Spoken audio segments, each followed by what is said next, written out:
오늘 본문은 그때에라는 단어로 시작하고 있습니다. 그렇다면 이 시점은 어떠한 때를 말하는 것일까요?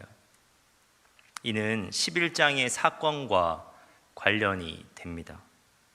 11장에는 복음의 확장으로 인해 최초의 이방 교회인 안디옥 교회가 세워지고 성장하는 이야기가 기술되어 있습니다.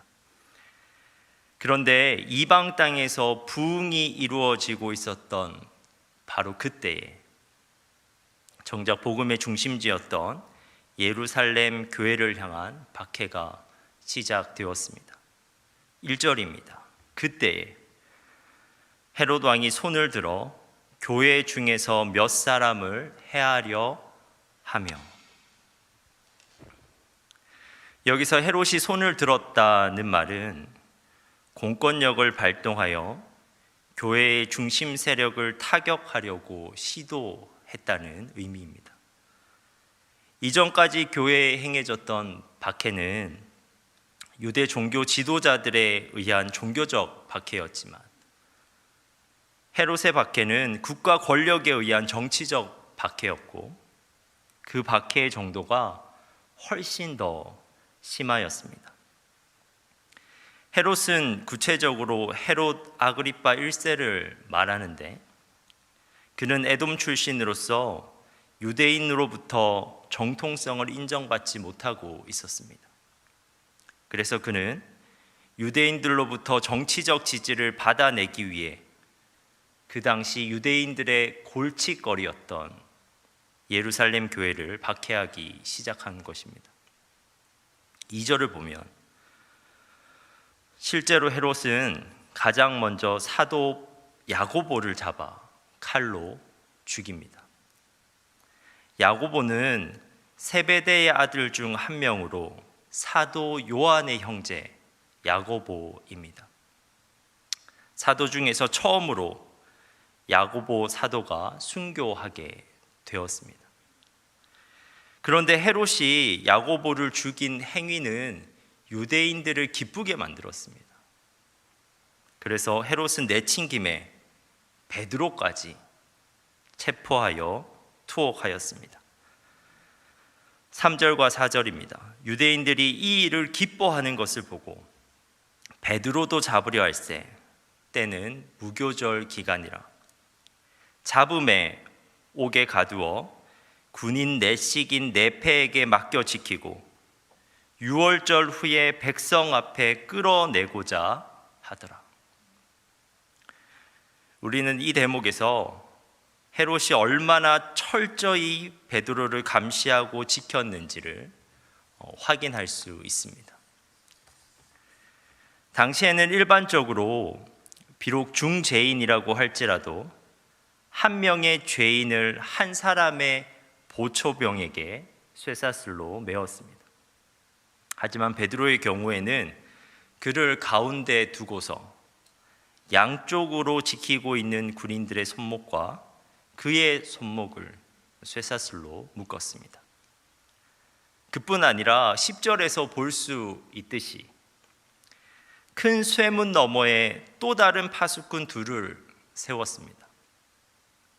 헤롯은 베드로가 도망가지 못하도록 철통같이 감옥 안팎을 지켰습니다.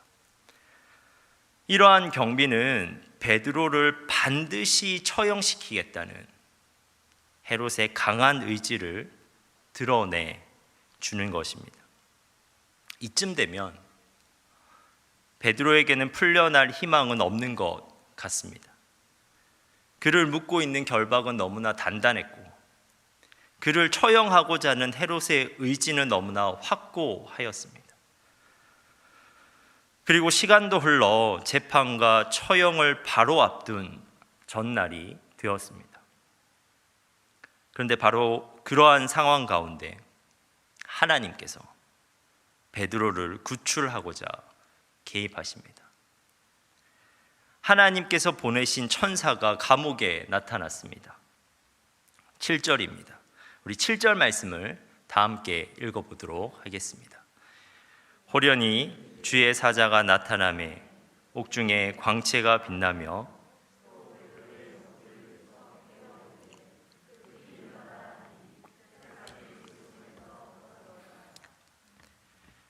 베드로를 결박한 쇠사슬은 도저히 끊어낼 수 없는 것처럼 단단하게 보였지만 하나님이 보내신 천사 앞에서는 썩은 새끼줄과 같이 끊어져 버렸습니다.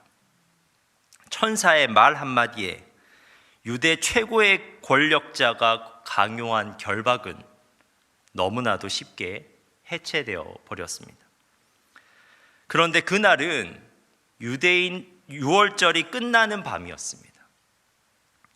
하나님의 백성이 애굽의 쇠사슬에서 풀려났던 시기에 베드로에게 똑같은 일이 일어난 것입니다. 유월절 날에 이스라엘 백성이 띠를 띠고 황급히 그 애굽 땅에서 벗어난 것처럼 베드로도 띠를 띠고 신을 신고 겉옷을 입고 따라오라는 천사를 따라 감옥에서 벗어났습니다. 10절입니다. 이에 첫째와 둘째 파수를 지나 시내로 통한 쇠문에 이르니 문이 저절로 열리는지라. 나와서 한 거리를 지나매 천사가 곧 떠나더라. 여러분, 삼엄한 경비도 소용이 없었습니다. 첫째 파수꾼도 둘째 파수꾼도 베드로의 걸음을 막지 못하였습니다. 견고하게 잠겨 있었던 쇠문도 저절로 열렸습니다. 마침내 베드로는 자유의 몸이 되어 길거리 한복판으로 나오게 되었습니다. 그리고 그는 자신을 위해 기도하고 있었던 교회의 품에 다시 안기게 되었습니다. 사랑하는 성도 여러분, 사도행전 12장에서 우리가 명확하게 확인할 수 있는 것이 있습니다. 그것이 무엇입니까? 바로 하나님의 위력입니다. 인간의 능력으로는 그분의 위력을 도저히 막을 수 없습니다. 아무리 쇠사슬로 묶어도, 아무리 쇠문으로 닫아도 그분이 뜻하시면 쇠사슬은 벗어지고 쇠문은 저절로 열립니다. 그러므로 하나님을 믿는 우리에게 중요한 것은 우리 앞에 놓여 있는 상황이 아니라 오직 하나님의 뜻입니다. 하나님의 뜻이 있으면 바다도 길이 됩니다. 하나님의 뜻이 있으면 갇힌 자도 풀려납니다. 하나님의 뜻이 있으면 죽은 자도 살아납니다. 그러므로 하나님의 뜻대로 살고자 하는 자는 어떠한 상황 가운데서도 절망하지 않을 수 있습니다. 우리의 능력과는 관계없이 하나님의 뜻은 반드시 이루어지기 때문에 그렇습니다. 그런데 문제는 우리가 그러한 하나님의 뜻을 다 헤아리지 못할 때가 있다는 것입니다. 그 뜻을 헤아리지 못할 때 우리는 하나님의 능력을 의심하곤 합니다. 오늘 본문에 야고보의 죽음도 그러한 경우입니다. 베드로는 하나님의 능력으로 감옥에서 풀려났지만 야고보는 무기력하게 죽었습니다. 하나님의 능력이 야고보에게는 나타나지 않은 것 같습니다. 그래서 우리는 하나님의 능력이 미치지 못하는 영역이 있는 것은 아닌가 의심하곤 합니다. 하지만 우리는 이러한 생각을 감옥에서 풀려나기 전에 베드로의 모습을 보면서 바로잡을 수 있습니다. 베드로는 그가 풀려날 것이라고 하나님께 미리 공지받은 것이 아니었습니다. 천사가 나타나기 직전까지도 그는 이제 곧 죽게 될 것이라고 생각하였습니다. 그런데 그러한 베드로가 그러한 상황 가운데서도 내적 평안함을 누리고 있습니다. 6절입니다. 헤롯이 잡아내려고 하는 그 전날 밤에 베드로가 두 군인 틈에서 두 쇠사슬에 매여 누워 자는데라는 말은 원어로 편안히 잠을 자고 있었다는 의미입니다. 즉 베드로는 풀려나기 전에도 이미 하나님의 위력을 인식하고 있었던 것입니다. 그는 그가 죽더라도 하나님의 뜻을 반드시 이루시는 하나님의 능력을 믿고 있었기에 편안히 잠을 잘 수가 있었습니다. 그는 그가 죽더라도 그를 다시 살리시는 하나님의 능력을 믿고 있었기에 편히 잠들 수 있었습니다. 그는 자신의 죽음 앞에서도 하나님의 능력을 의심한 것이 아니라 하나님의 능력을 확신하였습니다. 그런데 여러분, 아마 야고보도 그리했을 것입니다. 우리는 야고보의 죽음을 바라보면서 하나님의 능력을 의심할 수 있지만 정작 야고보는 하나님의 능력을 확신하면서 그의 죽음을 맞이하였을 것입니다. 저는 오늘 본문 2절 요한의 형제 야고보를 칼로 죽이니 라는 구절을 묵상하면서 예수님과 야고보의 일화가 한 가지 생각이 났습니다. 마가복음 10장을 보면 그 당시 야고보는 그의 형제 요한과 함께 권력에 대한 야망을 공유하고 있었습니다. 그래서 그들은 예수님께 몰래 찾아가서 이렇게 구하였습니다. 주의 영광 중에서 우리를 하나는 주의 우편에 하나는 좌편에 앉게 하여 주옵소서.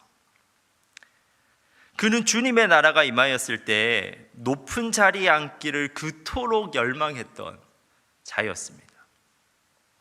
그런데 그때 주님께서 말씀하셨습니다. 너희가 구하는 것을 알지 못하는도다. 내가 마시는 잔을 너희가 마실 수 있으며 내가 받는 세례를 너희가 받을 수 있겠는가? 이에 야고보와 요한은 망설이지 않고 할 수 있습니다 라고 말했습니다. 그 대답을 들으시고 예수님께서 너희가 그 잔을 마시며 그 세례를 받게 될 것이라고 말씀하셨습니다. 이때 야고보는 예수님의 말씀이 무슨 의미인지 도무지 상상하지 못했을 것입니다. 예수님의 영광이 십자가의 고난을 통해서 온다는 것도, 그들도 그러한 고난을 받게 되리라는 것도 몰랐을 것입니다. 하지만 순교 당시 야고보는 예수님의 십자가와 부활 사건을 경험하면서 그 말씀을 정확하게 이해하게 되었습니다. 그는 순교의 순간 예수님께서 그에게 하신 말씀을 분명 떠올렸을 것입니다. 그리고 그 예수님을 고난과 죽음으로부터 부활과 영광으로 들어올리신 하나님의 능력도 떠올렸을 것입니다. 그리고 그 하나님의 능력이 죽음 앞에 있는 자신과 함께하고 있음을 확신하였을 것입니다. 우리는 야고보의 순교를 바라보면서 하나님의 뜻을 다 헤아릴 수 없지만 분명 야고보는 하나님의 능력 안에서 순교라고 하는 고난의 잔을 기꺼이 받아들 수 있었을 것입니다. 사랑하는 여러분, 하나님의 뜻대로 사는 사람은 절망하지 않을 수 있습니다. 하나님의 능력이 그에게 나타나기 때문에 그렇습니다. 그 능력은 우리를 둘러싼 모든 상황을 뛰어넘어 역사하며 심지어 가장 절망스러운 죽음 앞에서도 작동합니다. 그 능력은 우리에게 언제나 희망이 됩니다. 에베소서를 보면 사도 바울이 감옥에 있음에도 불구하고 자신이 누리고 있는 영적 축복을 에베소 성도들도 누리길 소망하는 마음을 위해 소망하는 마음으로 그들을 위해 기도합니다. 그의 기도의 내용이 이렇습니다. 에베소서 1장 18절 19절 말씀을 우리가 함께 읽어보도록 하겠습니다. 너희 마음의 눈을 밝히사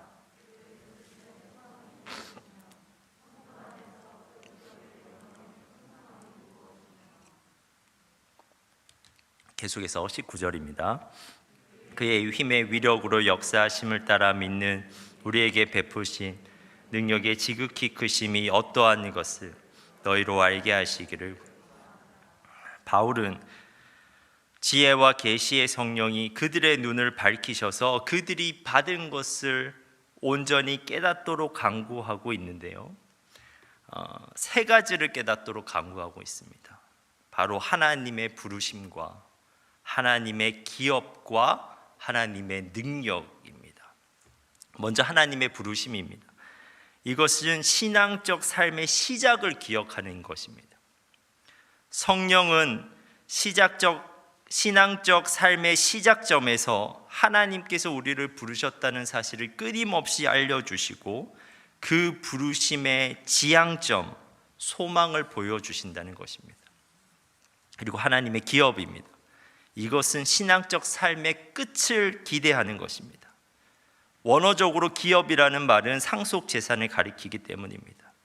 우리의 상상으로는 그 기업이 무엇인지 가늠하기 어렵지만 성령은 우리가 부르심 안에서 살아갈 때 그 끝에서 보게 될 영광, 그 아름다움을 문득문득 보여주신다는 것입니다. 그리고 마지막이 바로 하나님의 능력입니다.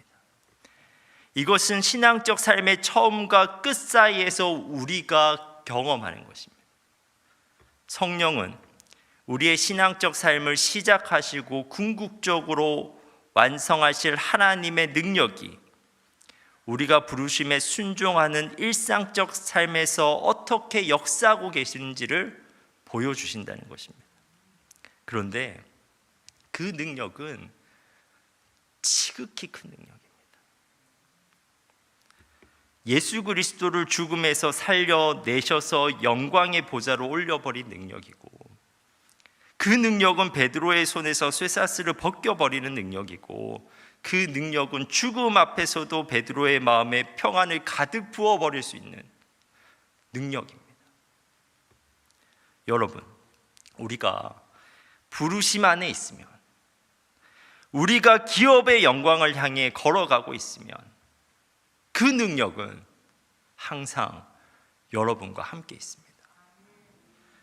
여러분, 하나님의 뜻대로 살아가는 것이 가끔 힘들게 느껴질 때가 있지 않으십니까?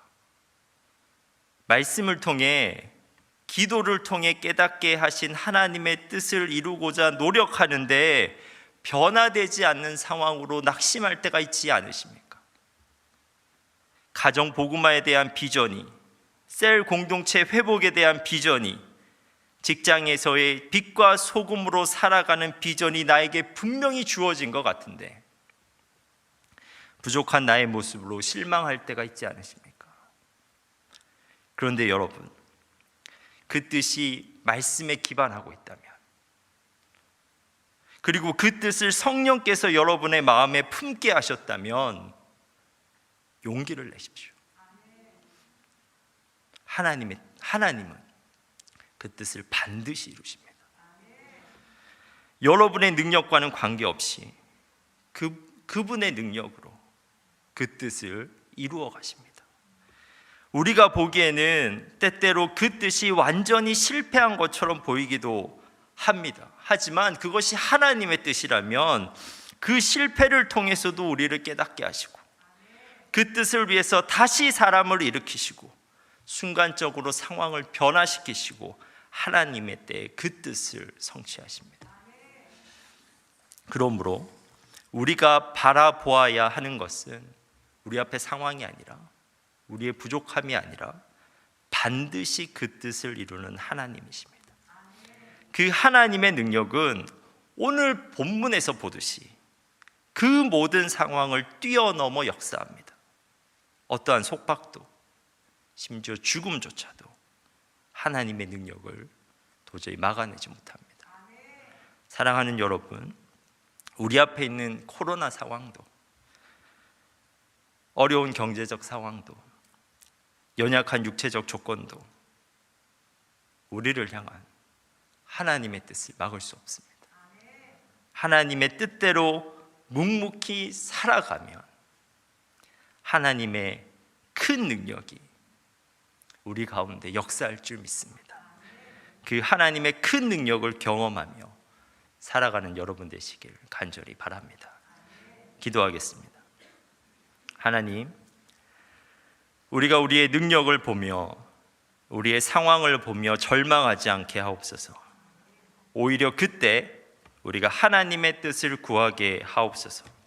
그리고 그 뜻을 반드시 이루시는 하나님의 능력을 신뢰하게 하옵소서.